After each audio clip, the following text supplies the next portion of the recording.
شهر رمضان الذي أنزل فيه القرآن۔ رمضان کا مہینہ وہ ہے جس میں قرآن اترا۔ نحمدہ ونصلی ونسلم علی رسولہ الکریم، اما بعد فاعوذ باللہ من الشیطان الرجیم، بسم اللہ الرحمن الرحیم، عما یتساءلون عن النبأ العظیم، صدق اللہ العظیم۔ وقال اللہ تبارک وتعالی فی شان حبیبہ، ان اللہ وملائکتہ یصلون علی النبی یا ایہا الذین آمنوا صلوا علیہ وسلموا تسلیما۔ اللہم صلی علی سیدنا ومولانا محمد معدن الجود والکرم، منبع العلم والحلم والحکم، وعلی آلہ وصحبہ وبارک وسلم، صلاۃ وسلاما علیک یا سیدی یا رسول اللہ۔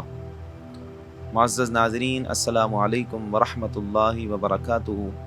الحمدللہ، اللہ تبارک و تعالیٰ کے فضل و کرم اور سرکار دو جہاں صلی اللہ علیہ وسلم کی نظر عنایت سے الحمدللہ قرآن مجید فرقان حمید کے آخری پارہ 30ویں پارے کا آج خلاصہ اور اس کا اجمالی تذکرہ اور اس کی منتخب آیات کی تفسیر آپ کے سامنے پیش کرنے کی سعادت حاصل کریں گے۔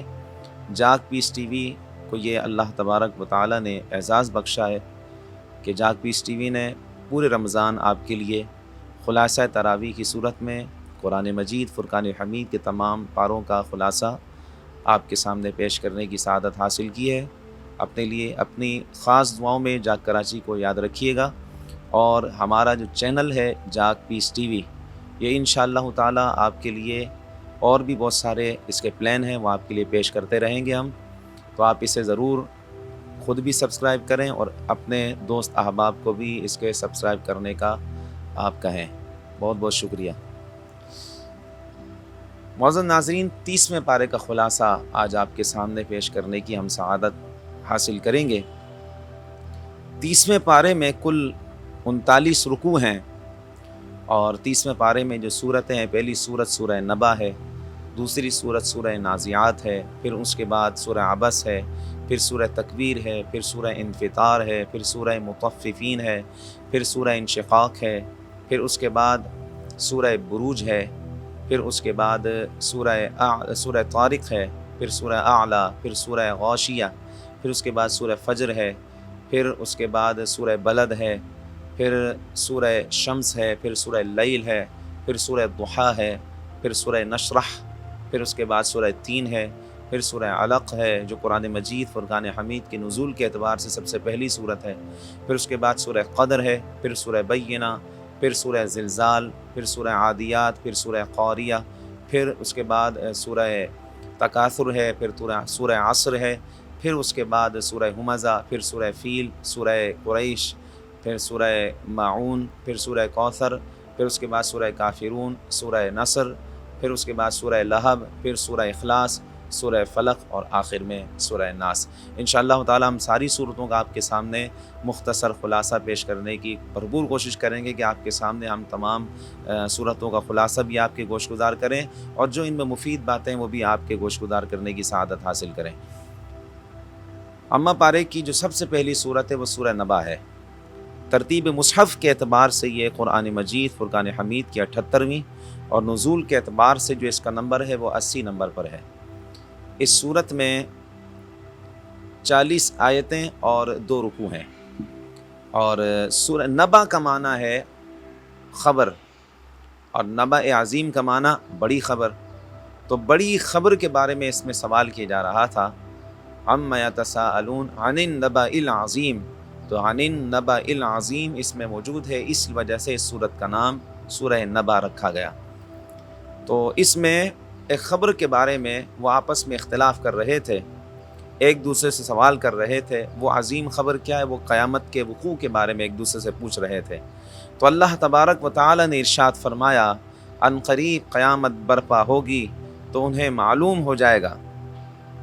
اس کے بعد اللہ تعالیٰ نے اپنی قدرت کی نشانیوں کو بیان فرمایا، اور پھر اسی صورت کی آیت نمبر 17 میں اللہ تبارک و تعالیٰ نے ارشاد فرمایا کہ فیصلے کا دن مقرر ہے، اور پھر اس کے بعد علامات قیامت کو اللہ تبارک و تعالیٰ نے بیان فرمایا۔ اس کے بعد فرمایا کہ جہنم سرکشوں کا ٹھکانہ ہے جس میں وہ مدت دراز تک رہیں گے، اور اس میں جو جہنمیوں کو اللہ کی بارگاہ سے عذاب ملے گا جہنم کے اندر، تو اس میں انہیں کھولتا ہوا پانی اور جہنمیوں کے زخموں کے جو پیپ ہیں وہ ان کا مشروب ہوگا۔ تو آپ اندازہ لگائیں کہ کتنی سخت شدت والا عذاب ہے جو جہنمیوں کو ملے گا۔ اور اس کے بعد اس میں مزید اللہ تبارک و تعالیٰ نے جبریل امین کا ذکر کیا، فرشتوں کا ذکر کیا، اور اللہ تبارک و تعالیٰ نے اپنی اجازت کے بغیر، اپنے اذن کے بغیر کسی کی بھی بات اللہ کی بارگاہ میں کرنے کی جرت نہ ہونے کا بھی تذکرہ فرمایا۔ اور آخر میں اللہ تبارک و تعالیٰ نے اس میں ارشاد فرمایا، جب مسلمانوں کی وہ اللہ کی بارگاہ سے ملنے والی نعمتوں کا جب کافر مشاہدہ کرے گا اور اپنی آنکھوں سے دیکھے گا اس نظارے کو، تو وہ کہے گا یا لیتنی کنت ترابا۔ اس کے بارے میں مفسرین کرام نے ایک قول تو یہ ذکر کیا ہے کہ جب وہ یہ ساری نعمتیں دیکھے گا اور اپنے اوپر آنے والے عذاب کو دیکھے گا تو وہ یہ کہے گا کہ کاش کہ میں مٹی ہو جاتا، یعنی ختم ہو جاتا، بالکل میں یہاں موجود نہ ہوتا۔ اور دوسرا قول یہ ہے کہ کافر سے مراد شیطان ہے، اور شیطان جب اللہ تبارک و تعالیٰ کی بارگاہ میں ابن آدم کی یہ قدر و منزلت دیکھے گا تو اس کے جواب میں وہ کہے گا کاش کہ میں مٹی ہوتا، یعنی اس نے تکبر کیا تھا۔ جب اللہ تبارک و تعالیٰ نے اسے سجدہ کرنے کا حکم دیا تو اس نے کہا کہ مجھے تو نے آگ سے پیدا کیا ہے اور ان کو مٹی سے پیدا کیا ہے، میں ان کے سامنے سجدہ نہیں کروں گا۔ تو اللہ تبارک و تعالیٰ جب یہاں پر مٹی کی یہ شان بیان کرے گا، یعنی اس کو انعامات، اکرامات، جنت میں داخلہ دے گا، تو کافر یہ کہے گا، کافر سے مراد شیطان ہے، شیطان یہ کہے گا کہ کاش میں مٹی ہو جاتا، یعنی میں بھی مٹی ہو جاتا اور مجھے بھی یہ عظیم سعادت نصیب ہوتی۔ اس کے بعد سورہ نازعات ہے۔ سورہ نازعات دوسری سورت ہے اما پارے کی، اور ترتیب مصحف کے اعتبار سے یہ قرآن مجید کی 79ویں سورت ہے، اور نزول کے اعتبار سے یہ 81ویں سورت ہے۔ اس سورت میں 46 آیتیں اور 2 رکوع ہیں۔ اس سورت کا نام سورہ نازعات رکھنے کی وجہ یہ ہے کہ اس سورت کی پہلی آیت میں اللہ تبارک تعالیٰ نے ارشاد فرمایا وَالنَّازِعَاتِ غَرْقًا، تو اس وجہ سے اس سورت کا نام سورہ نازعات رکھا گیا ہے۔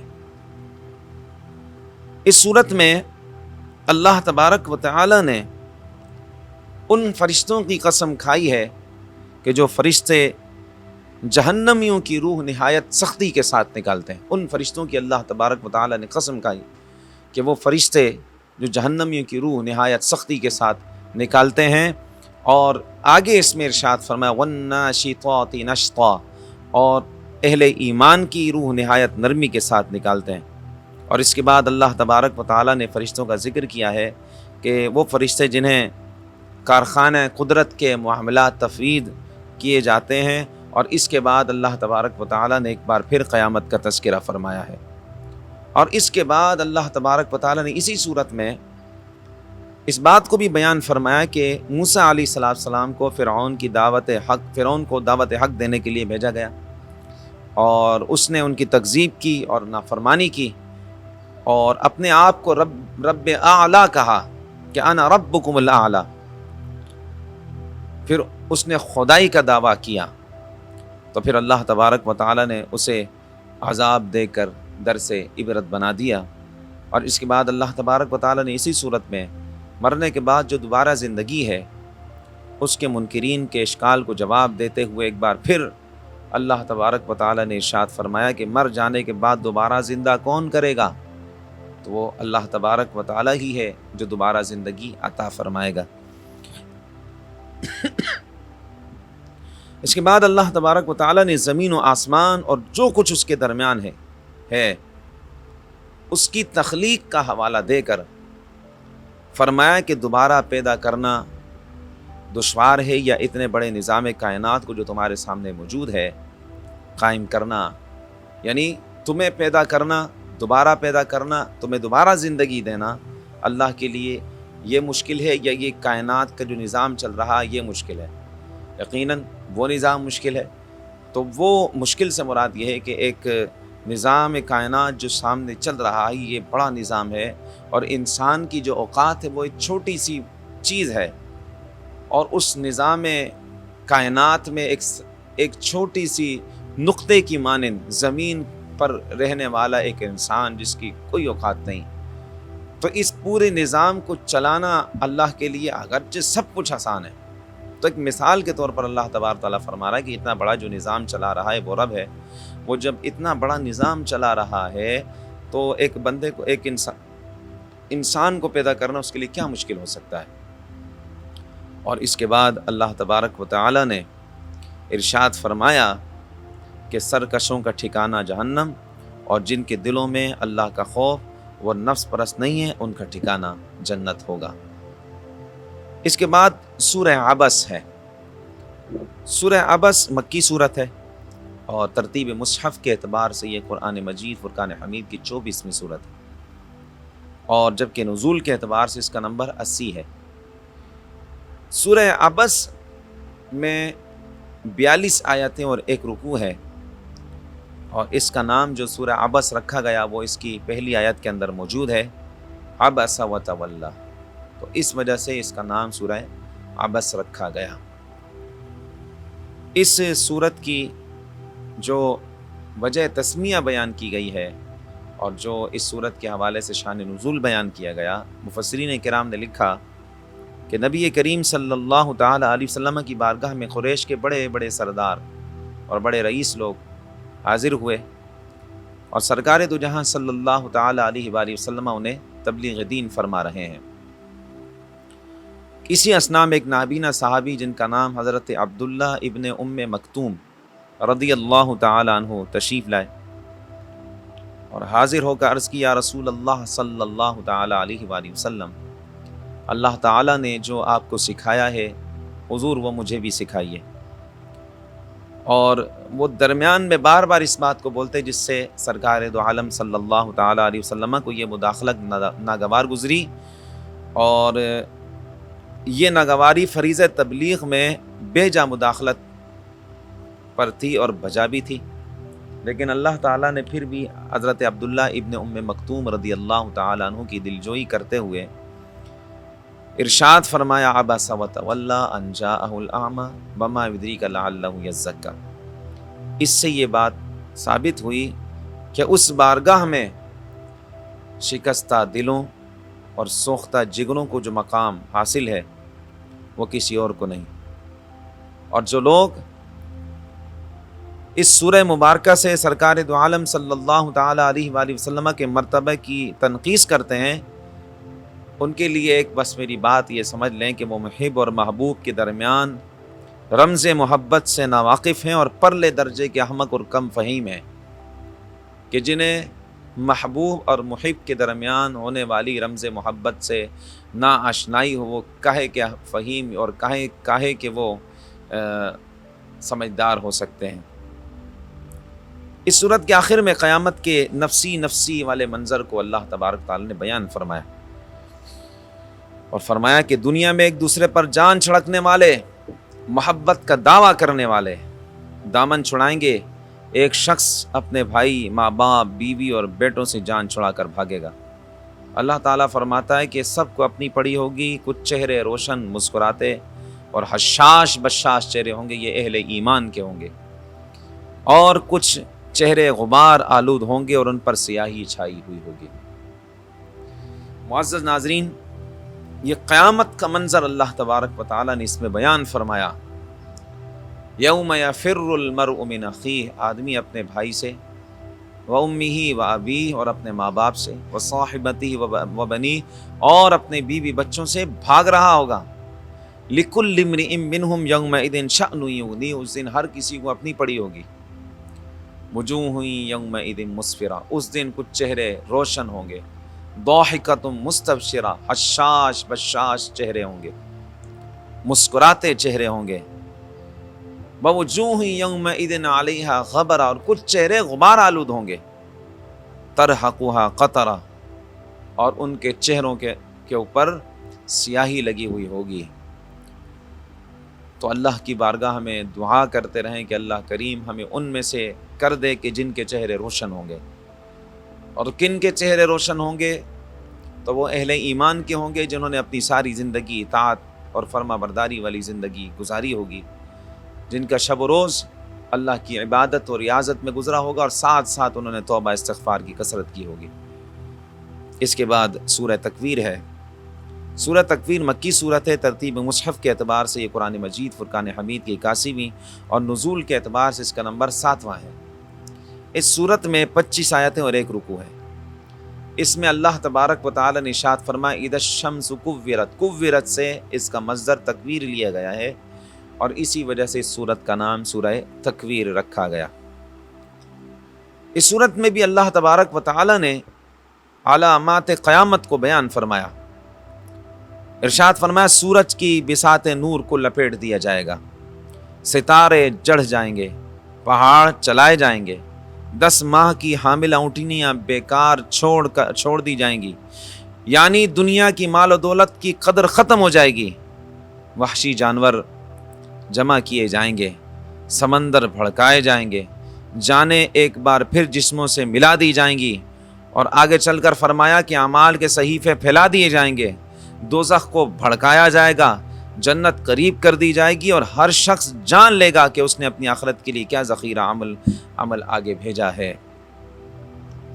اور اللہ تعالیٰ نے قسم کھا کر قرآن مجید فرقان حمید اور رسالت محمدی صلی اللہ علیہ وسلم کی حقانیت کو بیان فرمایا، اور اسی صورت میں اللہ تبارک و تعالیٰ نے ارشاد فرمایا وما هو علی الغیب بضنین، اور یہ نبی غیب بتانے میں بخیل نہیں ہے، یعنی اللہ تعالیٰ نے آپ کو غیب کا علم عطا فرمایا ہے، اس لیے تو آپ غیب بتانے میں بخیل نہیں ہیں۔ اور نبی کا معنی ہی غیب کی خبریں دینے والا ہے، ہر خبر دینے والے کو ہم نبی کہہ نہیں سکتے، نبی کہتے ہیں جو غیب کی خبریں دیتا ہے۔ تو اس میں خاص رسول اللہ صلی اللہ علیہ وسلم کی یہ بھی شان بیان کی گئی۔ اور اس کے بعد ہے سورہ انفطار۔ مضمون کے اعتبار سے یہ دونوں صورتیں ایک ہی ہیں، سورہ تکویر اور سورہ انفطار، تھوڑی سی تبدیلی ہے ان میں، اور دونوں کے اندر آثار قیامت اور احوال قیامت کو بیان کیا گیا ہے۔ سورہ انفطار مکی صورت ہے، اور ترتیب مصحف اور نزول دونوں کے اعتبار سے اس کا نمبر 82 ہے۔ اس صورت میں 19 آیتیں اور 1 رکوع ہے، اور اس صورت میں قیامت کے احوال کو بیان کیا گیا، اور اللہ تبارک و تعالی نے ہر بندے کے نام اعمال لکھنے کے لیے 2 فرشتے مقرر کر رکھے ہیں۔ ان معزز لکھنے والے فرشتوں کو کرامن کاتبین کہا جاتا ہے، یعنی کرامن کاتبین، معزز لکھنے والے۔ کرامن کا معنی معزز عزت والے، اور کاتبین کا معنی ہے لکھنے والے، یعنی انسان کے کندھوں پر 2 فرشتے ہیں جو اس کے ہر بات، ہر عمل، ہر بات کو لکھتے ہیں جو اس کی زبان سے نکلا ہے، تو وہ اس کے ہر عمل کو لکھتے ہیں، اور یہ اللہ تبارک و تعالیٰ کی طرف سے یہ لکھنے والے ہیں۔ اور اس کے بعد اللہ تبارک و تعالیٰ نے ارشاد فرمایا کہ بروز قیامت کوئی کسی کے کام نہیں آئے گا، اس دن صرف اللہ کا حکم چلے گا، اللہ تبارک و تعالیٰ کا حکم چلے گا اس دن۔ اسی بات پر اس صورت کا اختتام ہے۔ اب اس کے بعد سورہ مطففین ہے۔ سورہ مطففین مکی صورت ہے، ترتیب مصحف کے اعتبار سے یہ قرآن مجید فرقان حمید کی 83ویں، اور نزول کے اعتبار سے اس کا نمبر 86 ہے۔ تطفیف کا معنی ہے ناپ تول میں کمی کرنے والے۔ اللہ تبارک و تعالی نے اس صورت میں ناپ تول میں کمی کرنے والوں کے لیے شدید عذاب کا فرمایا ہے، اور اس صورت میں 36 آیتیں اور 1 رکوع ہے۔ اللہ تعالیٰ نے ارشاد فرمایا وَيْلٌ لِّلْمُطَفِّفِينَ، ہلاکت ہے ان کی جو ناپ تول میں کمی کرتے ہیں۔ الَّذِينَ إِذَا اكْتَالُوا عَلَى النَّاسِ يَسْتَوْفُونَ، جب وہ لوگ دوسروں سے لیتے ہیں تو پورا ناپ لیتے ہیں، اور وَإِذَا كَالُوهُمْ أَوْ وَّزَنُوهُمْ يُخْسِرُونَ، اور جب دوسروں کو ناپ تول کر دیتے ہیں تو اس میں کمی کرتے ہیں، ڈنڈی مارتے ہیں۔ اور مزید فرمایا کہ قیامت کے دن، مزید فرمایا کہ ان لوگوں کو قیامت پر یقین نہیں۔ آج کتنے ہی لوگ ایسے ہیں کہ جو اپنے دکان پر بیٹھ کر چیزوں میں ملاوٹ بھی کرتے ہیں اور ناپ تول میں کمیاں بھی کرتے ہیں۔ آپ کسی اسٹور سے ایک سیل پیک کوئی چیز خریدتے ہیں، اور اسے جب لا کر آپ تولتے ہیں تو وہ ہوتا 1 کلو کا ہے، لیکن جب آپ اس کو تولتے ہیں تو 80 گرام کا نکلتا ہے۔ تو آپ اندازہ لگائیں کہ وہ 200 گرام کی ڈنڈی مار رہا ہے، یہ کل قیامت کے دن کیا جواب دے گا رب کی بارگاہ میں؟ کوئی جواب ہوگا اس کے پاس؟ یقیناً وہاں کوئی جواب نہیں ہوگا۔ یہاں وہ 1 کلو کے اندر 200 گرام کی ڈنڈی مار رہا ہے اور اس سے وہ اپنے پیسے بچا رہا ہے، کل قیامت کے دن اس کا کیا حال ہوگا؟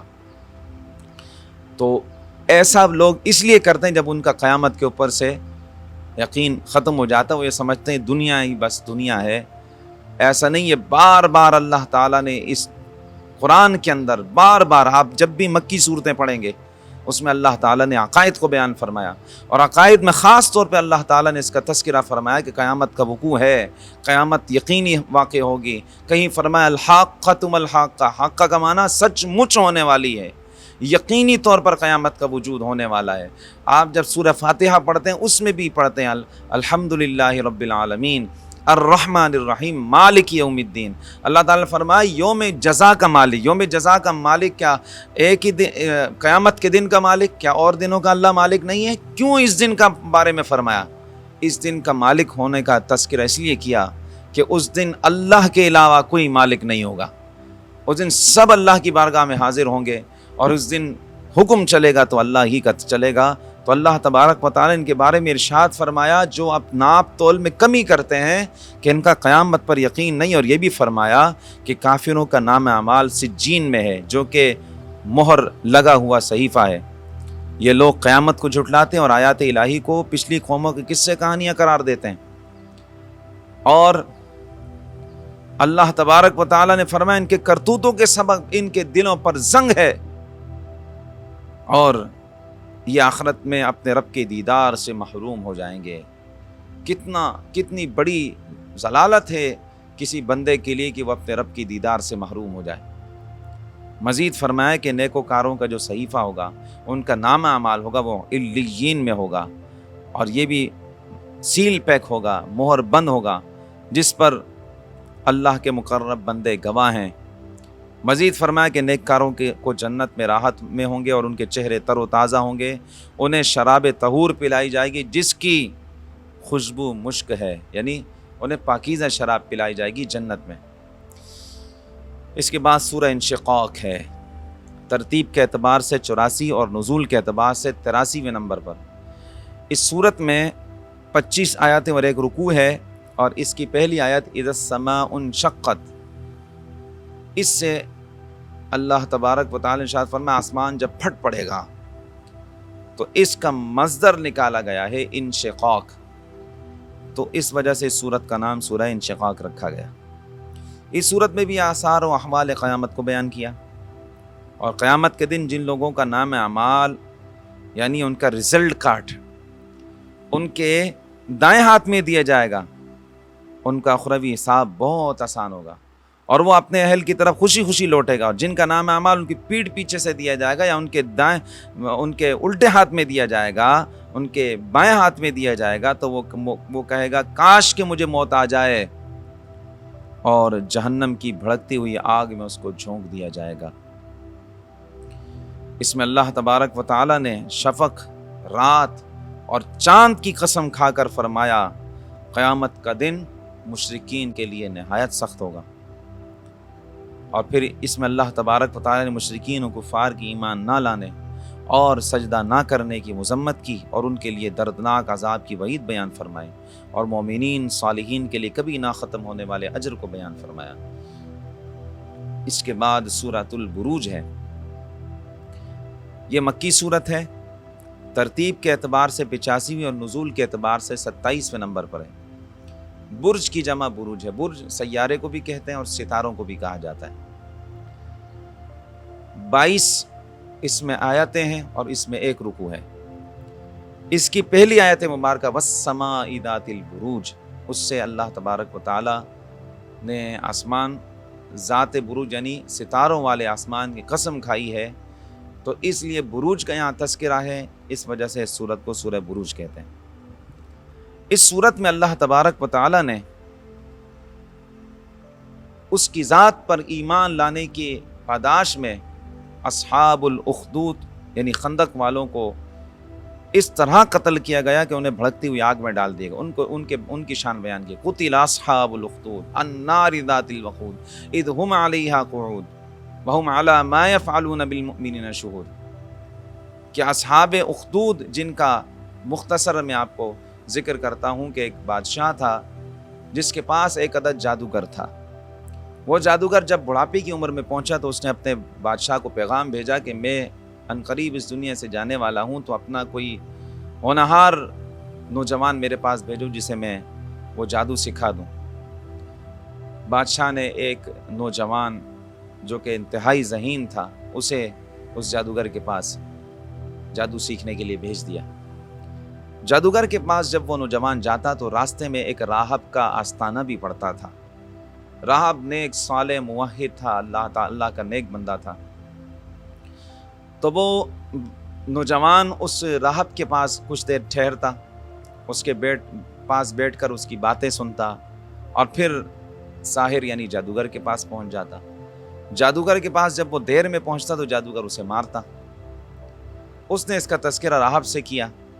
راہب نے کہا کہ جب تم جادوگر کے پاس لیٹ جاؤ تو کہنا کہ مجھے گھر والوں نے روکا تھا، اور جب گھر والوں کے پاس لیٹ جاؤ تو کہہ لینا مجھے جادوگر نے روکا تھا۔ سلسلہ یوں ہی چلتا رہا۔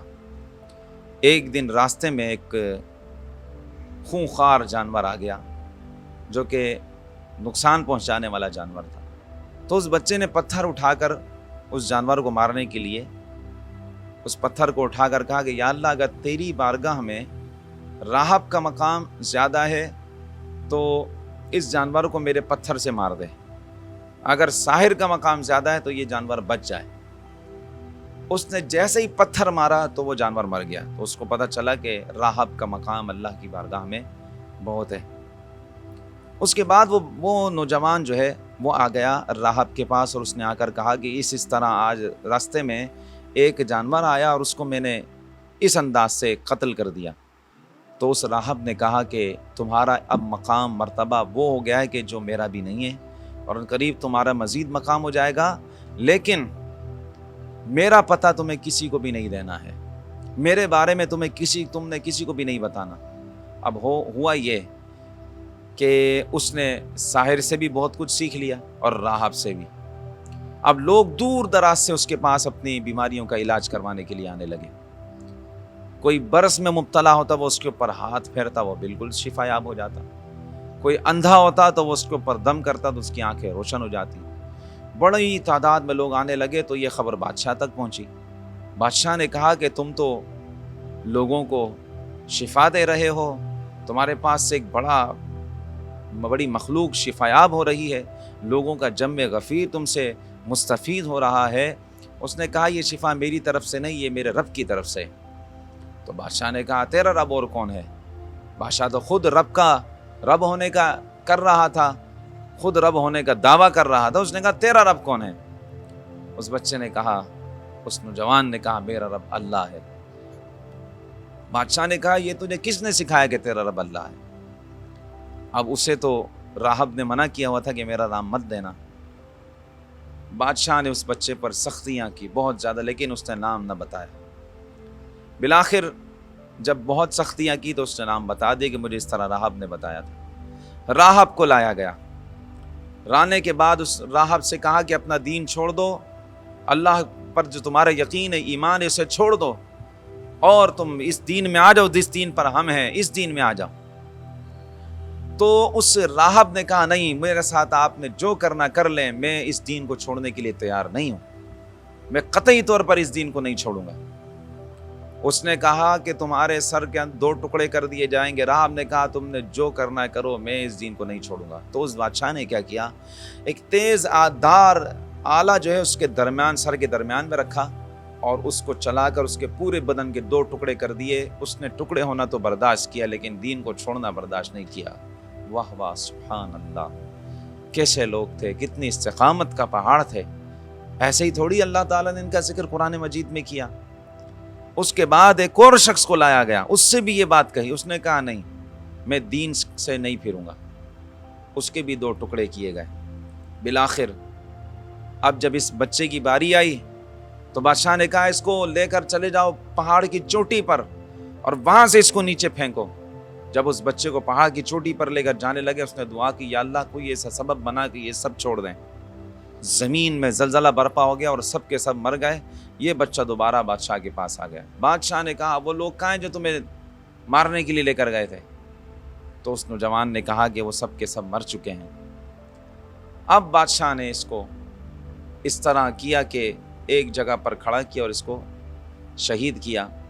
اس بات کو اللہ تبارک و تعالیٰ نے قرآن مجید میں بیان فرمایا، قتل اصحاب الاخدود، ایک بڑی خندق کھودی گئی اور ان کو قتل کیا گیا اور ان کو بھڑکتی ہوئی آگ میں ڈالا گیا۔ اس بات کو اللہ تبارک و تعالیٰ نے یہاں پر بیان کیا ہے۔ اور نبی کریم صلی اللہ علیہ وسلم نے ایمان کی کامل ہونے کی علامات میں اس بات کو بیان کیا ہے کہ تمہیں کفر کی طرف لوٹنا اتنا ناپسند ہو جتنا آگ میں جانا ناپسند ہے۔ تو یہی شان اہل ایمان کی ہے، ان کا ذکر یہاں پر ہوا۔ اور اس کے بعد اللہ تبارک تعالیٰ نے ارشاد فرمایا، ان بطش ربک لشدید، بے شک آپ کے رب کی پکڑ بڑی مضبوط ہے، بہت سخت پکڑ ہے۔ ماہ سیام اللہ کی برکتوں والا مہینہ ہے، کتنے ہی لوگ اس میں روزہ نہیں رکھتے اور سر عام روزہ کھاتے ہیں۔ کتنا بھی آپ ان کو سمجھا دیں انہوں نے روزہ نہیں رکھنا، اور وہ اس لیے نہیں روزہ رکھتے کہ وہ سمجھتے ہیں کہ ہماری بخشش ہو جائے گی، ہماری معافی ہو جائے گی۔ کوئی معافی نہیں ہونی۔ اگر وہ دنیا کے اندر کوئی گناہ کیا تو اس کا ان کو اللہ کی بارگاہ میں عذاب ملے گا۔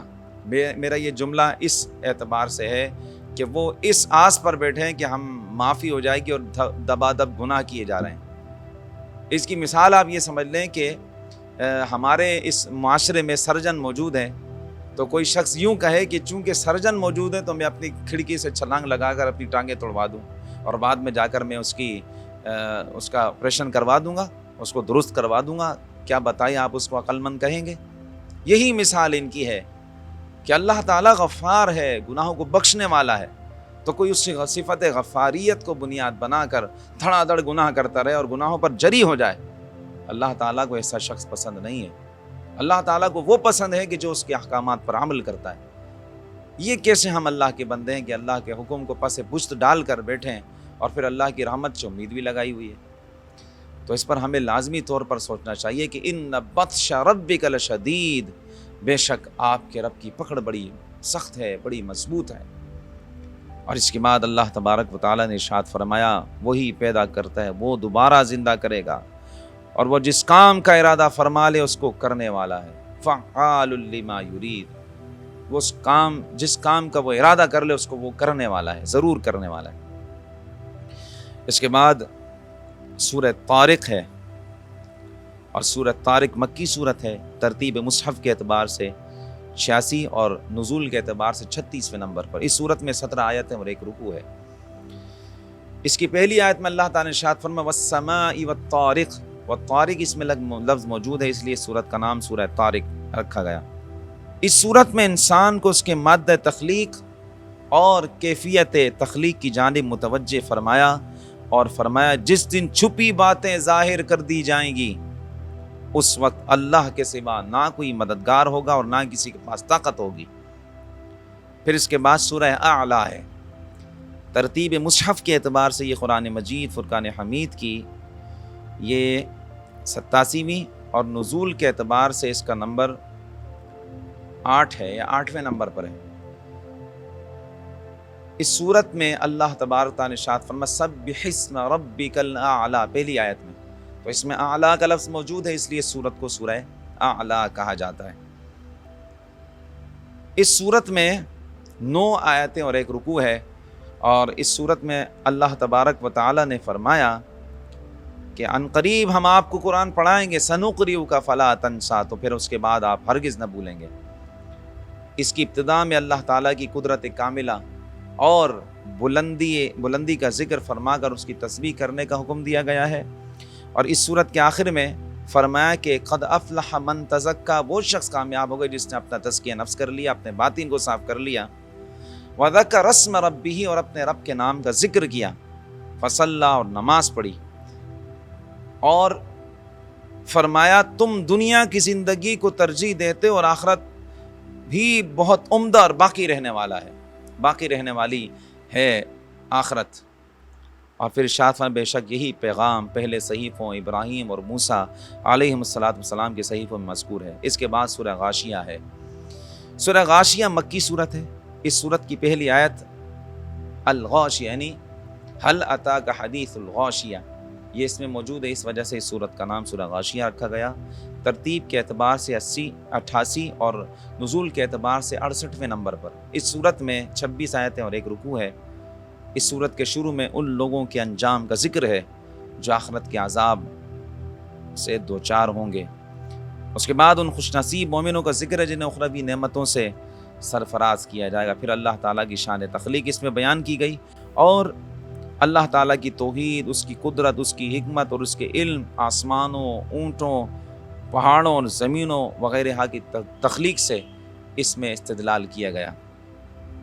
آخر میں یاد دہانی کے لیے اللہ تبارک و تعالیٰ نے اس پہ دوبارہ ارشاد فرمایا کہ سب نے اللہ تبارک و تعالیٰ کی طرف ہی لوٹ کر جانا ہے۔ معزز ناظرین، ہمیں واقعی اللہ ہی کی طرف لوٹ کر جانا ہے، اللہ کی بارگاہ میں رجوع کرنا ہے۔ ہم نے وہاں کے لیے کیا تیار کر رکھا ہے، وہاں ہمارے پاس کیا ہوگا جو رب کی بارگاہ میں ہم نے پیش کرنا ہے۔ تو اس کے بعد سورہ فجر ہے۔ اس کے بعد سورہ فجر ہے۔ سورہ فجر مکی صورت ہے اور اس صورت کا نام الفجر، اس کی پہلی آیت والفجر ولیال عشر سے، جو والفجر اس کی ابتدا میں ہے تو اس لیے اس صورت کا نام سورہ فجر رکھا گیا۔ اور یہ ترتیب مصحف کے اعتبار سے قرآن مجید فرقان حمید کی 89 صورت ہے اور نزول کے اعتبار سے اس کا نمبر 10 ہے۔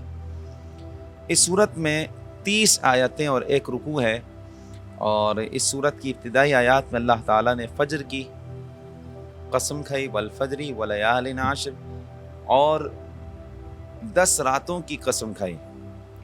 مفسرین کرام نے 10 راتوں کے حوالے سے ذکر کیا ہے کہ یا تو اس سے ذوالحج کی 10 راتیں مراد ہیں یا پھر اس سے محرم الحرام کی جو ابتدائی 10 راتیں ہیں وہ مراد ہیں۔ بہرحال دونوں مہینے برکت والے ہیں، ان کی راتوں کو عبادت و ریاضت میں گزارنا چاہیے اور ان میں اچھے اعمال کرنے چاہیے تاکہ اللہ تبارک و تعالی ہم سے راضی ہو جائے، اور ان راتوں کو اللہ کی رضا والے کاموں میں گزارنا چاہیے۔ اس کے بعد اللہ تبارک و تعالی نے جفت اور طاق کی قسم کھا کر فرمایا کہ کفار کو ضرور بالضرور عذاب ملنا ہے۔ اور پھر اس کے بعد قوم سمود، قوم عاد، فرعون کا ذکر کیا اور ان اقوام نے طاقت کے زوم میں آ کر سرکشی اختیار کی تو اللہ تعالیٰ نے ان پر عذاب کے کوڑے برسائے۔ اور اس کے بعد اللہ تبارک و تعالیٰ نے تنبیہ کرتے ہوئے فرمایا کہ تم یتیم کی عزت نہیں کرتے، ایک دوسرے کو یتیم کے کھلانے کی ترغیب نہیں دیتے، وراثت میں ملا ہوا پورا مال ہڑپ کر جاتے ہو، تمہیں مال سے بے پناہ محبت ہے۔ اس کے بعد فرمایا کہ آخرت میں اس مال کی ناپائیداری کا احساس ہوگا، انسان پچھتائے گا مگر پچھتاوا کچھ کام نہیں آئے گا۔ پھر آخری آیات میں اللہ تبارک و تعالی نے نفس مطمئنہ کا ذکر کیا، یا ایتھا النفس المطمئنہ، اے نفس مطمئنہ۔ معزز ناظرین، نفس کی تقریباً صوفیہ کرام نے 4 قسمیں بیان فرمائی ہیں۔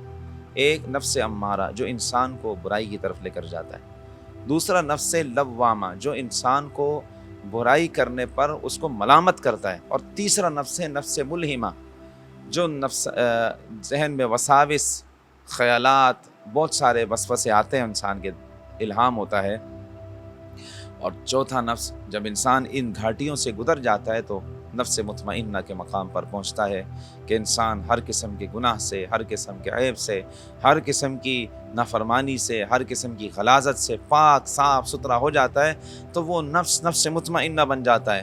اور اللہ تبارک و تعالیٰ جب ایسے شخص کو اپنی بارگاہ میں بلاتا ہے، ایسی نفس کو اپنی بارگاہ میں بلانا چاہتا ہے تو اسے اس کے نام سے نہیں، اسے نفس کے نام نفس سے پکارتا ہے اور اسے فرماتا ہے یا ایتھا النفس المطمئنہ، اے نفس مطمئنہ، ارجعی الی ربک راضیۃ مرضیہ، اے نفس مطمئنہ لوٹ اپنے رب کی طرف اس حال میں کہ تو اس سے راضی اور وہ رب تجھ سے راضی۔ فادخلی فی عبادی ادخلی جنتی، اور تو میری نیک بندوں میں شامل ہو جا اور میری جنت میں داخل ہو جا۔ اس کے بعد سورہ بلد ہے۔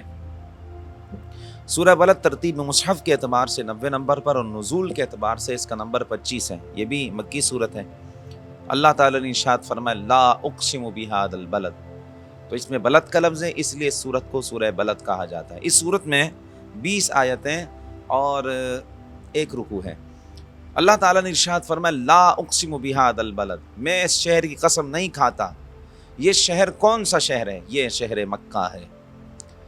اللہ تبارک و تعالیٰ اس شہر کی قسم کھا رہا ہے۔ یہاں لا زائدہ ہے، یعنی اس کا کوئی معنی نہیں، لیکن کلام کی خوبصورتی کے لیے یہ موجود ہوتا ہے۔ فرمایا میں اس شہر کی قسم کھاتا ہوں۔ کون سا شہر ہے؟ یہ شہر مکہ ہے۔ مولا تو شہر مکہ کی قسم کیا اس لیے کھا رہا ہے کہ وہاں پر مطاف ہے، وہاں پر خانہ کعبہ ہے، وہاں پر چاہے زمزم ہے، وہاں پر صفا و مروہ اللہ تبارک و تعالیٰ کی نشانیاں ہیں، یا وہاں پر حرم مکہ ہے، وہاں پر مقام ابراہیم ہے؟ کیا اس لیے مکہ کی قسم کھائی جا رہی؟ فرمایا نہیں۔ وَأَنْتَ حِلٌّ بِهَذَا الْبَلَدِ، پیارے اس شہر میں آپ جلوگر ہیں، اس لیے شہر کی قسم کھا رہا ہوں۔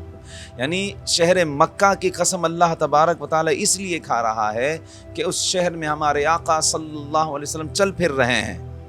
تو اس سے ہمیں ایک قاعدہ معلوم ہو گیا کہ جس مقام پر نبی رحمت شفیع معظم صلی اللہ علیہ وسلم کے قدم لگ جائیں وہ مقام برکتوں والا ہو جاتا ہے، وہ مقام عظمتوں والا ہو جاتا ہے۔ میرے آقا کریم صلی اللہ علیہ وسلم جب مکہ میں ہے تو ساری کائنات میں مکہ افضل ہے۔ اگر ہجرت کرتے ہوئے غار ثور میں ہے تو ساری کائنات میں غار ثور افضل ہے۔ اگر غار حرا میں ہے تو ساری کائنات میں غار حرا افضل ہے۔ اگر ہجرت کرتے ہوئے مدینہ طیبہ میں آتے تو وہ مقام افضل ہے۔ اگر معراج کی شب مسجد اقصی میں ہے تو وہ مقام سب سے افضل ہے۔ اگر پہلے آسمان پر ہے تو وہ مقام سب سے افضل، دوسرے پر، تیسرے پر، چوتھے پر، پانچویں پر، چھٹے پر، ساتویں پر، یہاں تک کہ سدرۃ المنتہا پہ، اور لامکان کے جلوے جب آقا علیہ السلام نے کیے تو ساری کائنات پہ وہ مقام سب سے افضل۔ اس کے بعد جب واپس تشریف لے آئے زمین پر، بدر میں ہیں تو بدر سب سے افضل، احد کے مقام پر ہیں تو احد کا مقام سب سے افضل، حنین میں ہے تو حنین سب سے افضل، غزوہ خندق میں ہے تو غزوہ خندق سب سے افضل ہے، خیبر کے مقام پر ہیں تو وہ سب سے افضل، دنیا میں جس مقام پر ہے وہ مقام سب سے افضل۔ اور اب دنیا سے ظاہری وصال فرمانے کے بعد قبر انور کے جس مقام پر نبی کریم صلی اللہ علیہ وسلم ہیں ساری کائنات سے وہ مقام سب سے افضل ہے۔ اس لیے وَأَنْتَ حِلٌّ بِهَذَا الْبَلَدِ کے پیارے حبیب آپ اس مقام پر جلوگر ہیں، اس لیے یہ مقام عظمتوں والا ہے، برکتوں والا، اور اس کی عظمت و جلالت کا آپ اندازہ لگائیں ہیں کہ اللہ تبارک و تعالی نے اس کی قسم فرمائی ہے۔ اس کے بعد اللہ تعالی نے ارشاد فرمایا الم نجعل لہ عینین، اس نے دیکھنے کے لیے 2 آنکھیں دی، ولسانن اور ایک زبان دی، وشفتین اور 2 ہونٹ دیے، اور پھر اللہ تعالیٰ نے گھاٹی کا ذکر کیا فلاقتحم العقبہ وما ادراک ما العقبہ۔ اللہ تعالیٰ نے ارشاد فرمایا کہ جہاد کو مشکل ترین گھاٹی قرار دیتے ہوئے فرمایا اس دشوار گھاٹی سے گزرو۔ وما ادراک ما العقبہ، آپ کیا جانے کہ وہ گھاٹی کیا ہے، اپنی عقل سے آپ کیا جانے کہ وہ گھاٹی کیا ہے۔ فکو رقبہ، وہ گھاٹی یہ ہے کہ کسی مالی تاوان تلے دبے ہوئے کی گردن چھڑانا، یہ وہ گھاٹی ہے، اس سے گزرنا مشکل ہے۔ او اطعام فی یوم ذی مسغبہ، یا اس مسکین کو کھانا کھلانا جو بھوکا ہے، یتیمن ذا مقربہ، اور قریبی یتیم بچے کی پرورش کرنا، او مسکین ذا متربہ، یا اس مسکین کو کفالت کرنا کہ جو خاک افتاد ہے، زمین پر بیٹھا ہے۔ تو یہ مشکل ترین گھاٹی، یقیناً یہ مشکل ہے۔ دنیا کے اندر لوگوں کے سامنے بڑھا چڑھا کر راشن کی سیلفیاں لے کر لوگوں کو دینا یہ بڑا آسان ہے اور بہت اچھا بھی لگتا ہے۔ مشکل کیا ہے کہ کسی کو چھپ کر صدقہ کرنا، یہ مشکل ہے۔ کسی غریب کی مدد کرنا مشکل ہے۔ کسی راستے میں بیٹھے ہوئے کے لیے گھر کا انتظام کرنا یہ مشکل ہے۔ اللہ تعالیٰ ان نیک کاموں کی توفیق عطا فرمائے۔ اس کے بعد سورۃ شمس ہے، مکی صورت ہے، ترتیب کے اعتبار سے یہ 91 نمبر پر اور نزول کے اعتبار سے 26ویں نمبر پر۔ اس صورت میں 15 آیتیں اور 1 رکوع ہے۔ اللہ تعالیٰ نے اس میں ارشاد فرمائے والشمس وضحاہا، والشمس اس کی ابتدا میں لفظ ہے، والشمس شمس کا معنی سورج، تو اس میں اس لیے سورج کا نام سورہ شمس رکھا گیا۔ اللہ تبارک و تعالیٰ نے اس میں انسان کے نفس سمیت 7 چیزوں کی قسم فرمائی، اور بتایا کہ اللہ تعالیٰ نے ہر انسان کو نیکی اور بدی میں تمیز کا شعور الہام کیا ہے۔ سو جس نے اپنے نفس کو پاک کیا وہ کامیاب ہوا، اور جس نے اپنے نفس کو گناہوں سے آلودہ کر لیا وہ ناکام ہو گیا۔ اور آخر میں حضرت صالح علیہ السلام کی قوم کا اونٹنی کی پونچھیں کاٹنے اور ان پر اللہ تعالیٰ کا عذاب نازل ہونے کا تذکرہ ہے۔ اس کے بعد سورہ اللیل ہے۔ ترتیب مصحف کے اعتبار سے یہ قرآن مجید فرقان حمید کی 92 نمبر پر ہے، اور نزول کے اعتبار سے اس کا نمبر 9 ہے۔ اس کی ابتدا میں اللہ تعالیٰ نے فرمایا واللیل اذا یغشا، یعنی رات جب وہ چھا جائے، تو واللیل اس کے اندر موجود ہے، اس لیے سورت کا نام سورہ اللیل رکھا گیا۔ اس سورت میں 21 آیتیں اور 1 رکوع ہے، اور اس سورت میں اللہ تبارک و تعالی نے انسان کے جد و جہد کے 2 مختلف طبقات کا ذکر کیا۔ ایک وہ طبقہ ہے کہ اللہ کے عطا کردہ مال سے اس کی راہ میں خرچ کرتا ہے اور تقوی پر کاربند رہتا ہے اور نیک باتوں کی تصدیق کرتا ہے، تو اس کے لیے آسانی یعنی جنت تک رسائی منزل آسان کر دیں گے۔ دوسرا وہ طبقہ ہے کہ جو اللہ تعالیٰ کے دیے ہوئے مال سے بخل کرتا ہے اور خرچ نہیں کرتا، دولت کی فراوانی میں مست ہو کر اللہ سے بے پرواہ ہو جاتا ہے اور نیک باتوں کو چھٹلاتا ہے، تو اس کے لیے ہم مشکل منزل یعنی دوزخ کا راستہ آسان کر دیتے ہیں۔ اور اسی صورت کے آخر میں حضرت سیدنا ابو بکر صدیق رضی اللہ تعالیٰ عنہ کی شان اقدس میں کچھ آیات نازل ہوئیں، وَلَسَوْفَ يَرْضَىٰ، اور ان قریب اللہ ان سے راضی ہو جائے گا۔ اتنے عظیم الشان اعزاز کے ساتھ حضرت ابو بکر صدیق رضی اللہ تعالیٰ عنہ کو نوازا گیا۔ اس کے بعد سورہ ضحیٰ ہے۔ ترتیب مصحف کے اعتبار سے قرآن مجید کے 93 نمبر پر، اور نزول کے اعتبار سے اس کا نمبر 11 ہے۔ اس صورت میں 11 آیتیں اور 1 رکوع ہے۔ اللہ تعالیٰ نے فرمایا وَالضُّحَىٰ، تو اس وجہ سے اس صورت کا نام سورہ ضحیٰ رکھا گیا۔ ضحیٰ کا معنی چاشت کا وقت، یعنی جب تقریباً 11 بجے کے قریب جو سورج جس مقام پر پہنچتا ہے دن میں، تو اس وقت جو وقت ہے اس وقت کو چاشت کا وقت کہا جاتا ہے۔ اس وقت کی قسم کھائی، اور اس سورت کی مفسرین کرام نے مختلف تفسیرات کی ہیں۔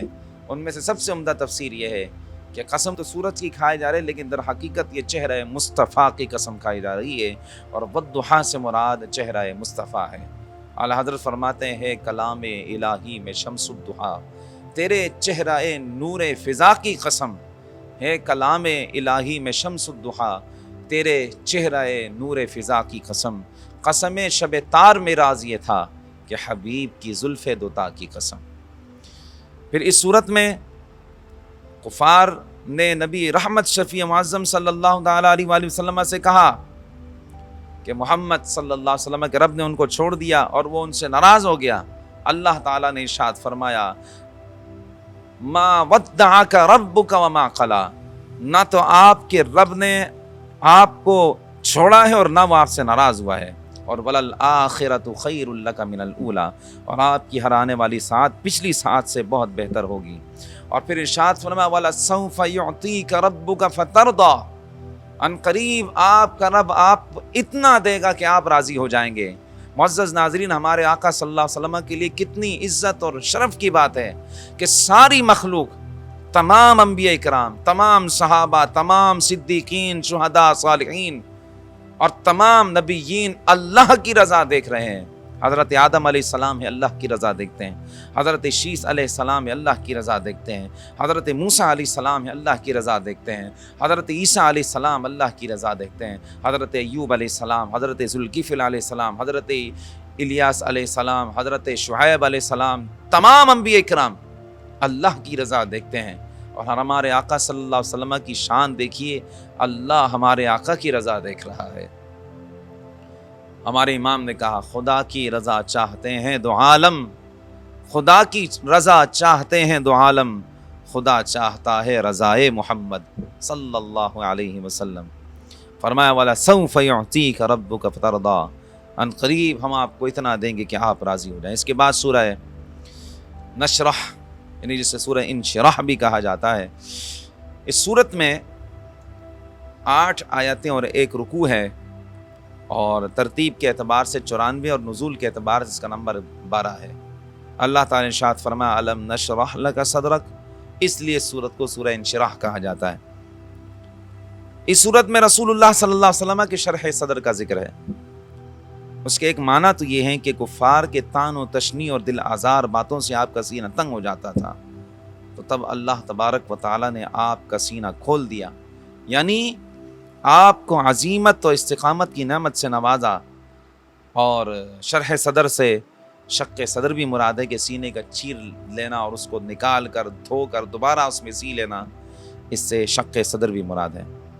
اور اس میں نبی کریم صلی اللہ علیہ وسلم کی شان رفعت کو اللہ تبارک تعالیٰ نے بیان فرمایا وَرَفَعْنَا لَكَ ذِكْرَكَ، اور ہم نے آپ کے لیے آپ کے ذکر کو بلند کر دیا۔ ہمارے امام کہتے ہیں کہ وَرَفَعْنَا لَكَ ذِكْرَكَ کا ہے سایہ تجھ پر، بول بالا ہے تیرا، ذکر ہے اونچا تیرا۔ اس کے بعد آخر میں عبادات کے بعد کوشش کے ساتھ دعا مانگنے کا تذکرہ ہے۔ معزز ناظرین، بعض لوگ عبادت کرتے ہیں، ریاضت کرتے ہیں، ساری رات جاگتے ہیں، لیکن دعا نہیں مانگتے۔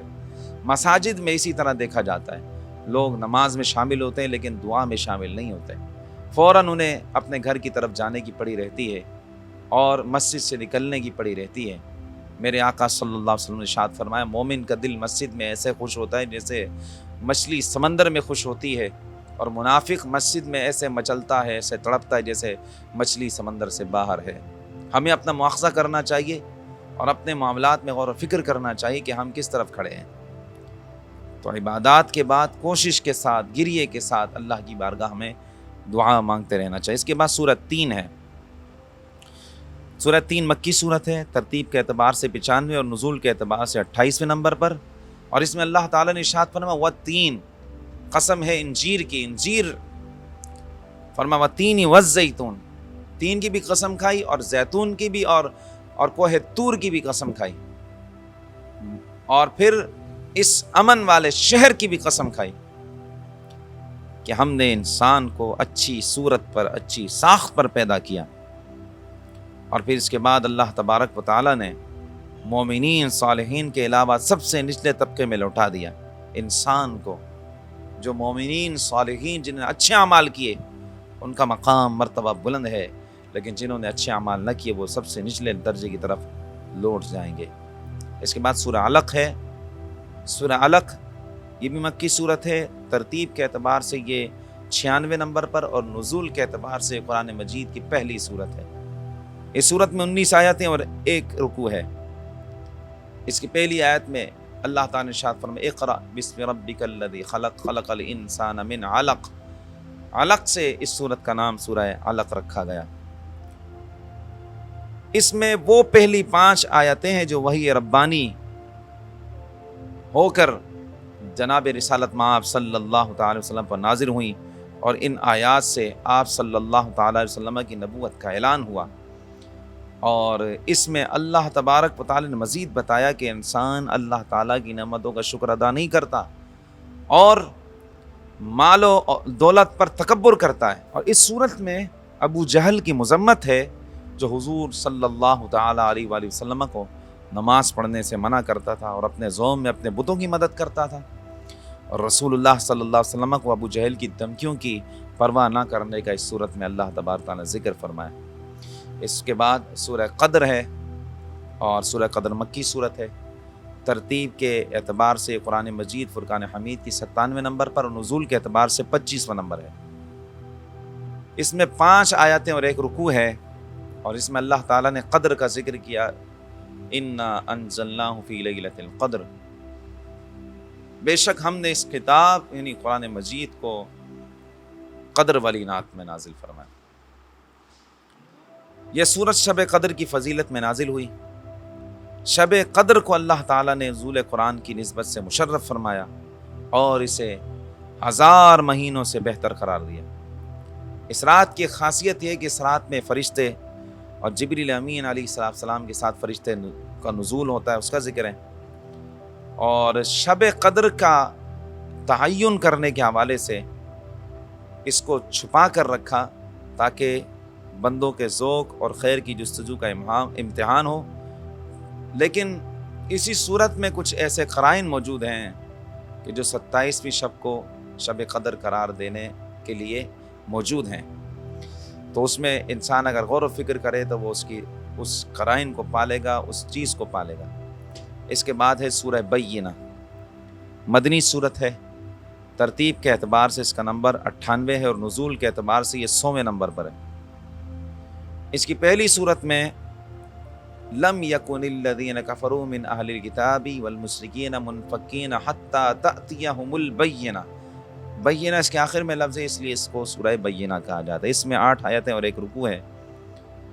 اس صورت میں اللہ تعالیٰ نے یہود و نصارہ، مجوس اور مشرکین کے مذاہب باطلہ کا بطلان فرمایا اور اس بات کا حکم دیا کہ تمام باطل ادیان چھوڑ کر اخلاص کے ساتھ صرف اللہ تعالیٰ کی بندگی کو اختیار کرتے رہیں، نماز قائم کریں، زکوٰۃ ادا کریں، اور یہی دین مستقیم ہے۔ اور اس صورت میں کفار کا بدترین گروہ، کفار کو بدترین، مخلوق کا بدترین گروہ قرار دیا اور مومنین کو مخلوق کا بہترین گروہ قرار دیا۔ اس کے بعد ہے سورہ زلزال، مدنی صورت ہے، ترتیب کے اعتبار سے یہ 99 نمبر پر اور نزول کے اعتبار سے یہ 93 نمبر پر ہے۔ اس صورت کی پہلی آیت میں اللہ تعالیٰ نے ارشاد فرمایا اذا زلزلت الارض زلزالها، اس لیے اس صورت کا نام سورہ زلزال ہے۔ اس میں 8 آیتیں اور 1 رکوع ہے اور اس میں قیامت کے ہولناک منظر کو بیان کیا، جس دن کے شدت کے ساتھ زلزلہ آئے گا، زمین کے سینے پر جو کچھ ہوا وہ سارے راز اگل دے گی، جو بھی اموات مدفون ہیں انہیں باہر نکال پھینک دے گی، اور اس دن زمین اللہ کے حکم سے یہ ساری خبریں بیان کرے گی، اور تمام مخلوق حساب کتاب کے لیے محشر کے میدان میں جمع ہوگی، اور ایک اپنی معمولی نیکی اور بدی کا انجام ضرور دیکھ لے گا۔ اس کے بعد ہے سورہ عادیات، ترتیب کے اعتبار سے اس کا نمبر 100 ہے اور نزول کے اعتبار سے یہ 14ویں نمبر پر ہے۔ اس صورت میں اللہ تعالیٰ نے ارشاد فرمایا والعادیات ضبحا، والعادیات اس کی ابتدا میں اس لیے صورت کو سورہ عادیات کہا جاتا ہے۔ اس میں 11 آیتیں اور 1 رکوع ہے، اور اس میں اللہ تعالیٰ نے مجاہدین کے گھوڑوں کی مختلف کیفیات کو قسم کے ساتھ بیان فرمایا۔ تو اس سے آپ خود اندازہ لگا لیں کہ جس مجاہد کے گھوڑے کا یہ مقام ہے تو اللہ کی بارگاہ میں خود اس مجاہد کا کیا مقام ہوگا، سبحان اللہ۔ اس صورت میں انسان کے ناشکرے پن اور مال سے محبت میں شدت کا بیان کیا، اور مردوں کے قبر سے اٹھنے اور رازوں کے آشکار ہونے اور اللہ کا ان سب سے باخبر ہونے کا ذکر ہے۔ اس کے بعد سورہ قاریہ ہے۔ سورہ قاریہ مکی صورت ہے، ترتیب کے اعتبار سے 101 اور نزول کے اعتبار سے یہ 30ویں نمبر پر۔ اس صورت میں پہلی آیت اللہ تعالی نے ارشاد فرمایا القاریعۃ ما القاریعۃ، یعنی قاریہ کا معنی کھٹکھٹانے والی۔ تو اس کا نام قاریہ اس وجہ سے رکھا کہ اس کی ابتدا میں اللہ تعالیٰ نے اس کا تذکرہ فرمایا، اور اس میں 11 آیتیں اور 1 رکوع ہے۔ اس صورت میں قیامت کی ہولناکی اور احوال کو بیان کیا گیا، میزان، حساب کتاب اور جزا و سزا کا بیان فرمایا، اور فرمایا جس کی نیکیوں کا پلڑا بھاری ہوگا وہ عیش کی زندگی میں رہے گا، اور جس کی نیکیوں کا پلڑا ہلکا ہوگا اس کا ٹھکانہ دہکتی ہوئی آگ ہوگی۔ اس کے بعد سورۃ التکاثر ہے، مکی صورت ہے، ترتیب کے اعتبار سے 1 سے 2 اور نزول کے اعتبار سے 16ویں نمبر پر ہے۔ اس صورت میں 8 آیتیں اور 1 رکوع ہے۔ اللہ تعالیٰ نے ارشاد فرمایا الہاکم التکاثر، اس میں تکاثر کا لفظ ہے، یعنی مال کی کثرت نے تمہیں ہلاک کر دیا، تو اس لیے اس صورت کو سورۃ التکاثر کہا جاتا ہے۔ اس صورت میں زیادہ سے زیادہ مال جمع کرنے کی خواہش نے انسان کو اللہ سے غافل کر دیا، مگر جب قبروں میں پہنچیں گے تو اس کا انجام معلوم ہو جائے گا، پھر انہیں عین الیقین حاصل ہو جائے گا۔ اس کے بعد سورۃ العصر ہے، ترتیب کے اعتبار سے 103 اور نزول کے اعتبار سے اس کا نمبر 13 ہے۔ یہ بھی مکی صورت ہے، اس میں 3 آیتیں ہیں، چھوٹی صورت ہے، اور اس میں 1 رکوع ہے۔ اس صورت میں انسان خسارے میں ہے، اس بات کو بیان کیا، اور خسارے سے نکلنے کی صرف یہی صورت ہے کہ ایمان لائیں، عمل صالح کریں، ایک دوسرے کو حق اور صبر کی وصیت کریں۔ گویا اس صورت میں اختصار کے ساتھ اسلام کے بنیادی اصول بتا دیے، اور وہ ایمان، اعمال صالحہ اور ایک دوسرے کو ایک دوسرے کی خیر خواہی کرنا اور ایک دوسرے کو صبر کی تلقین کرنا ہے۔ اس کے بعد ہے سورۃ الہمزہ، مکی صورت ہے۔ ترتیب کے اعتبار سے یہ قرآن مجید فرقان حمید کی 104 اور نزول کے اعتبار سے اس کا نمبر 32 ہے۔ اس کی پہلی آیت میں وَيْلٌ لِّكُلِّ ہُمَزَةٍ لُمَزَةٍ، ہمزہ کا لفظ ہے اس لیے سورت کو سورہ ہمزہ کہا جاتا ہے۔ اس سورت میں اللہ تعالیٰ نے طعنہ زنی اور عیب جوئی کی شدید مذمت فرمائی اور بتایا کہ اس اخلاقی مرض میں وہ لوگ مبتلا رہتے ہیں جنہیں اپنی دولت پر ناز ہے، اور لیکن ان کا انجام اللہ کی بھڑکائی ہوئی ایسی آگ ہے کہ جو چورا چورا کر کے رکھ دے گی۔ اس کے بعد سورہ فیل ہے، یہ بھی مکی صورت ہے۔ ترتیب کے اعتبار سے 105 اور نزول کے اعتبار سے 19ویں نمبر پر ہے۔ اس میں 5 آیاتیں اور 1 رکوع ہے، اور اللہ تعالیٰ نے اس میں ارشاد فرمایا الم تر کیف فعل ربک باصحاب الفیل، فیل کا لفظ اس میں پہلی آیت میں موجود ہے، اس لیے سورت کو سورہ فیل کہا جاتا ہے۔ اب رہا ایک بڑے لشکر کے ساتھ جس میں ہاتھی تھے، اسے لا کر اس نے خانہ کعبہ کو گرانے کے لیے لے کر آیا تھا، تو اللہ تبارک و تعالیٰ نے چھوٹے چھوٹے پرندے ابابیل بھیجے، ان کی چونچوں میں کنکر تھے، انہوں نے وہ کنکر اس کے اوپر پھینکے تو وہ کنکریاں ایسی برسیں کہ وہ بالکل ریزہ ریزہ ہو گئے، جیسے بھوسا بالکل ریزہ ریزہ ہو جاتا ہے، اس طرح ان کی حالت ہو گئی۔ اور یہ آیت، یہ سورت مبارکہ کعبۃ اللہ شریف کی فضیلت، بزرگی اور عظمت و شان کی مظہر ہے۔ اس کے بعد سورہ قریش ہے۔ ترتیب کے اعتبار سے یہ قرآن مجید فرقان حمید کی 106 نمبر پر، اور نزول کے اعتبار سے اس کا نمبر 29واں ہے۔ اس صورت میں 4 آیتیں اور 1 رکوع ہے، اور اس میں اللہ تعالیٰ نے ارشاد فرمایا لِإِيلَافِ قریش، قریش کا لفظ اس لیے سورت کو سورہ قریش کہتے ہیں۔ اس صورت میں اللہ تعالیٰ نے قریش پر اپنے احسان کا ذکر فرمایا، اور احسان کیا تھا کہ انہیں بیت اللہ کی تولیت، یعنی انہیں ٹرسٹی شپ کی وجہ سے وہ بے خوف و خطر گرمیوں میں شام اور سردیوں میں یمن کا تجارتی سفر کرتے تھے، اور بیت اللہ کی نسبت کی وجہ سے ان کے تجارتی قافلے بے خوف و خطر رہتے تھے اور ان کی معیشت محفوظ تھی۔ اس لیے فرمایا کہ وہ اس مقدس گھر کے رب کی عبادت کرو جس کی وجہ سے تمہیں معاشرے میں احترام کا مقام حاصل ہے۔ اس کے بعد سورہ ماعون ہے۔ ترتیب کے اعتبار سے یہ قرآن مجید فرقان حمید کی 107 اور نزول کے اعتبار سے اس کا نمبر 17واں ہے۔ اس میں 7 آیتیں اور 1 رکوع ہیں، اور اللہ تبارک و تعالی اس میں ماعون کا تذکرہ کی، اس لیے اس کا نام سورہ ماعون ہے۔ وَيَمْنَعُونَ الْمَاعُونَ، تو اس لیے سورت کو سورہ ماعون کہا جاتا ہے۔ ماعون کہتے ہیں روزمرہ استعمال کی معمولی چیزوں کو، منع نہ کرنے کا اس میں بیان ہے۔ اس سورت میں اللہ تعالیٰ نے یتیم کے ساتھ ناروا سلوک، مسکین کو کھانا کھلانے کی ترغیب نہ دینے جیسے مذموم عمل کو قیامت کے جھٹلانے سے تعبیر کیا، اور نمازوں میں غفلت اور تمام عبادات میں ریاکاری کی مذمت بیان فرمائی۔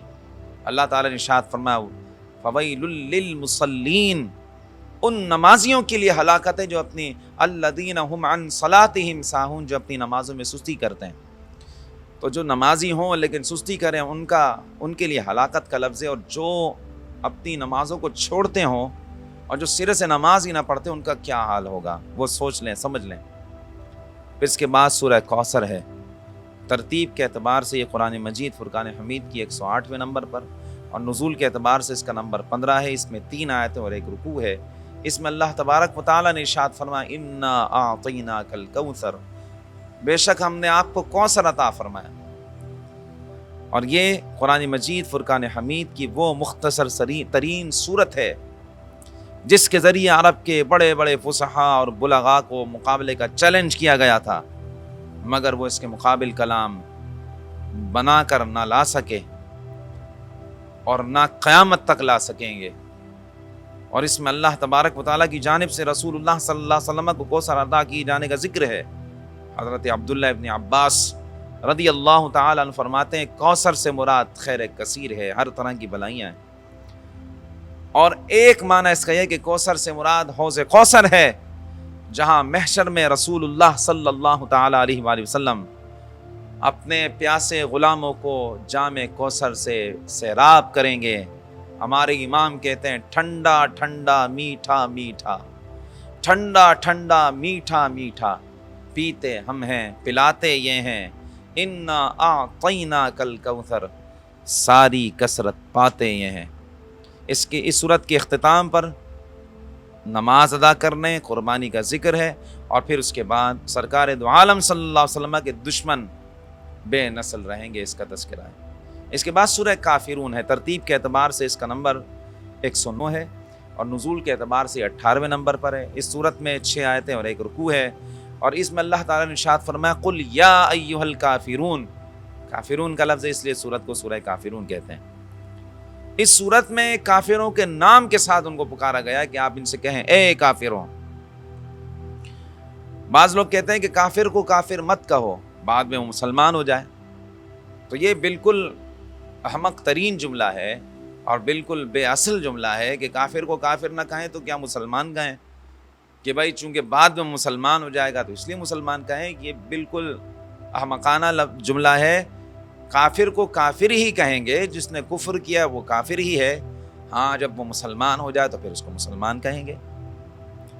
اس میں یہ پیغام دیا گیا کہ حق اور باطل میں کوئی مفاہمت نہیں ہو سکتی۔ ہمارے جتنے بھی ایوان اقتدار میں بیٹھے ہوئے نفوس ہیں، ایوان اقتدار میں بیٹھے ہوئے افراد ہیں، اور جن کی قوت کے اندر ہر قسم کے ہتھیار ہیں، اور جن کی طاقت میں ہر قسم کا زور اور دبدبہ ہے دنیاوی اعتبار سے، وہ مفاہمت کی پالیسی کھیلتے ہیں، جبکہ دین یہ بات بیان کر رہا ہے۔ سورت میں اللہ تعالیٰ نے اس بات کو بیان کیا، حق اور باطل میں کوئی مفاہمت نہیں ہو سکتی۔ اور علامہ اقبال کا ایک شعر ہے، باطل دوئی پسند ہے حق لا شریک ہے، باطل دوئی پسند ہے حق لا شریک ہے، شرکت میان آئے حق و باطل نہ کر قبول۔ اور یہ کہ کفر اور اسلام دو الگ الگ ملتیں ہیں۔ اس کے بعد سورۃ العصر ہے، سورۃ النصر ہے۔ سورۃ النصر ترتیب کے اعتبار سے قرآن مجید کے 110ویں نمبر پر، اور نزول کے اعتبار سے اس کا نمبر 114 ہے، یعنی یہ قرآن مجید فرقان حمید کی نزول کے اعتبار سے سب سے آخری صورت ہے۔ اس صورت میں 3 آیتیں اور 1 رکوع ہے، اور اللہ تعالیٰ نے اس میں ارشاد فرمایا اذا جاء نصر اللہ، نصر کا لفظ ہے اس لیے صورت کو سورہ نصر کہتے ہیں۔ یہ صورت قرآن کی آخری صورت ہے، اور یہ حجۃ الوداع کے موقع پر یہ صورت نازل ہوئی۔ اس صورت میں اللہ تعالیٰ نے اپنی نصرت سے اسلام کی فتح کو اپنی نعمت کے طور پر بیان کیا کہ لوگ فوج در فوج اسلام میں داخل ہونے لگے۔ تو بندگی کا تقاضا یہ ہے کہ تشکر نعمت کے طور پر اللہ کی حمد کے ساتھ اس کی تسبیح بیان کی جائے اور اس سے استغفار طلب کیا جائے۔ معزز ناظرین، جب ہم پر نعمتوں کی بارش ہو اس صورت میں ہمیں یہی کرنا چاہیے کہ اللہ کی بارگاہ میں جھک جانا چاہیے، اس کا شکر ادا کرنا چاہیے، اس کی بارگاہ میں عاجزی اور انکساری کا اظہار کرنا چاہیے، اور استغفار کی کثرت کرنی چاہیے۔ اس کے بعد سورہ لہب، مکی صورت ہے، ترتیب کے اعتبار سے یہ قرآن مجید فرقان حمید کی 111 نمبر پر، اور نزول کے اعتبار سے اس کا نمبر 6 ہے۔ اس صورت میں دشمن رسول ابو لہب کی ہلاکت کا ذکر ہے، اور اللہ سبحانہ وتعالی نے ارشاد فرمایا تبت یدا ابی لہب وتب، تو لہب کا ذکر ہے اس لیے سورت کو سورۃ اللہب کہتے ہیں۔ اس صورت میں ابو لہب جو حضور نبی کریم صلی اللہ تعالی وسلم کا چچا تھا اور اس کا نام عبد العزیٰ تھا، وہ اور اس کی بیوی ام جمیل جو کہ رسول اللہ صلی اللہ علیہ وسلم کے شدید ترین دشمن تھے، دونوں کی سخت مذمت اور انجام بد کو بیان کیا گیا، اور اس بات کو بتایا گیا کہ جس مال و دولت اور اولاد کی کثرت پر اسے ناز تھا وہ اسے کسی کام نہ آیا۔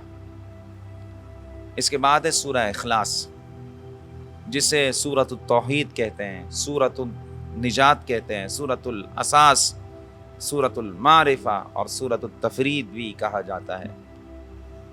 مکی صورت ہے، ترتیب کے اعتبار سے قرآن مجید کی 112 اور نزول کے اعتبار سے 22ویں نمبر پر۔ اس صورت میں اللہ تعالیٰ کی خالص توحید بیان کی گئی ہے، اور وہ یہ ہے کہ آپ فرما دیجئے وہ اللہ ہے، وہ ایک ہے، اللہ الصمد، وہ بے نیاز ہے۔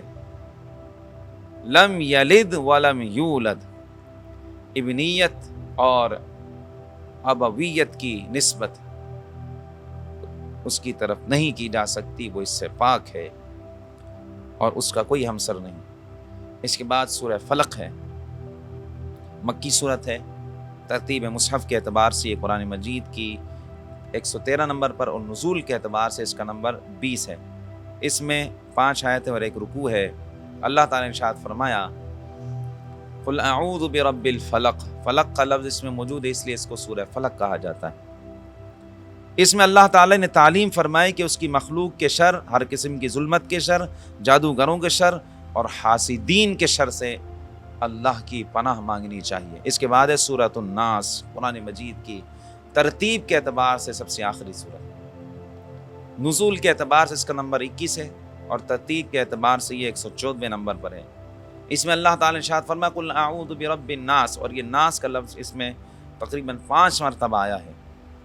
اس میں 6 آیتیں اور 1 رکوع ہے، اور اس صورت میں پلٹ پلٹ کر اور چھپ چھپ کر وسوسے ڈالنے والوں کے شر سے اللہ تعالیٰ نے اپنی پناہ مانگنے کی تعلیم دی، اور یہ بتایا کہ انسان کو بہکانے والے، وسوسے اور توہمات میں ڈالنے اور والے جن بھی ہوتے ہیں اور انسان بھی ہوتے ہیں۔